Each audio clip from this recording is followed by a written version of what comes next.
গরম গরম রসুন দিয়ে হাঁসের মাংসর ঝোল আর যদি থাকে প্লেট ভর্তি চিতই পিঠা তাহলে কেমন লাগে বলেন তো।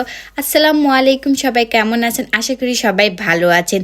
তো আজকে আপনাদের আমি মাটির চুলায় রসুন দিয়ে হাঁসের মাংস রান্নার রেসিপি দেখাবো, আর দেখাবো মাটির চুলায় একদম ফুলকো ফুলকো চিতই পিঠার রেসিপি। তো সবাই ফুল ভিডিওটা দেখবেন। তো আজকে আমরা মাটির চুলায় সবাই মিলে রান্না করব এবং চুলার পাড়ে বসে থেকে সবাই এই খাবারটা খাবো। তো প্রথমে একটি হাঁস আমি কেটে পরিষ্কার করে ধুয়ে নিয়েছি। তো হাঁসটা একদম আমাদের বাড়ির হাঁস, এটা হলো দেশি হাঁস। তো তারপর একটা কড়াইতে আমি মাংসগুলো দিয়ে দিলাম। তো কড়াইটা একটু কালো লাগতেছে, তাই না? মানে গ্রামের মাটির চুলার রান্নার পাতিলগুলো এরকমই হয়, যারা গ্রামে বসবাস করেন তারাই জানেন। তো তারপরে আমি এখানে দিয়েছি হলো পরিমাণ মতন লবণ, পেঁয়াজ, হলুদের গুঁড়া, মরিচের গুঁড়া, তারপরে আদা, রসুন, জিরা বাটা, আর দিয়েছি আমি এখানে গরম মশলা, দারুচিনি, বড় এলাচ, ছোট এলাচ। তো দেওয়ার পরে দিয়েছি আমি গোটা রসুন, মানে রসুন দিয়ে এটা রান্না করব, তো সেজন্য এখানে 4 থেকে 5টি আমি বড় বড় রসুন দিয়েছি। তো রসুন দেওয়ার পরে সুন্দর করে তেল দিয়ে, এখানে সরিষার তেল দিয়ে আমি মাখিয়ে নিয়েছি। তো মাখানোর পরে একটু ঝোল দিয়েছি এটা কষিয়ে নেওয়ার জন্য। আর মাখিয়ে রান্না করা কিন্তু হাঁসের মাংস অনেকটাই ভালো লাগে। এভাবে আপনারা রান্না করে দেখবেন, যদি গন্ধ লাগে তারপর আমাকে কমেন্ট করে জানাবেন। তো তারপরে আমি কিছুক্ষণ জাল দিয়ে একদম কষিয়ে নিলাম। তো কষানোর সময় একদম ভাজা ভাজা করে আমি সুন্দর করে কষিয়ে নিলাম। তো কষানো যখন হয়ে গেল তখন এখানে আমি পরিমাণ মতন ঝোল দিয়েছি। তো ঝোলটা একটু বেশি দিয়েছি, যেহেতু চিতই পিঠা দিয়ে খাবো তো সেজন্য। ঝোলটা দিয়ে তারপরে নেড়ে চেড়ে আবারও ঢাকনা দিয়ে ঢেকে দিলাম, যতক্ষণ না আমার এই মাংসটা হয়ে যাচ্ছে।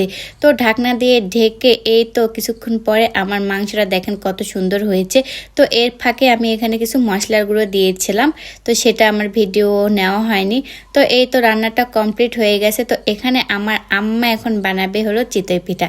আর হাঁসের মাংসটা কিন্তু আমি রান্না করছি, কারণ আমাদের বাসায় আমার হাতের হাঁসের মাংসটা খেতে অনেক পছন্দ করে, মানে আমার আব্বা অনেক পছন্দ করে। তো হাঁসের মাংসটা আমি রান্না করছি, আর আম্মা হলো এদিকে আটা হলো মাখিয়ে নিচ্ছে।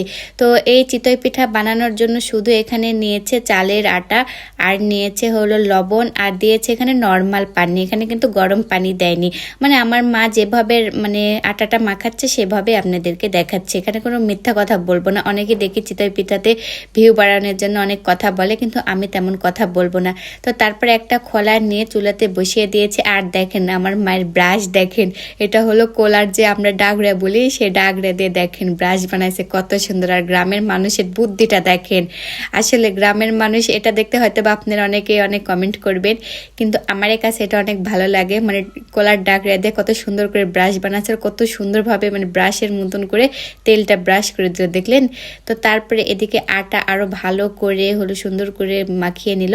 তো নেওয়ার পরে এই তো একে একে আটার গোলাটা হলো খোলাতে দিয়ে দিচ্ছে, যেভাবে মানে চিতই পিঠা বানায়।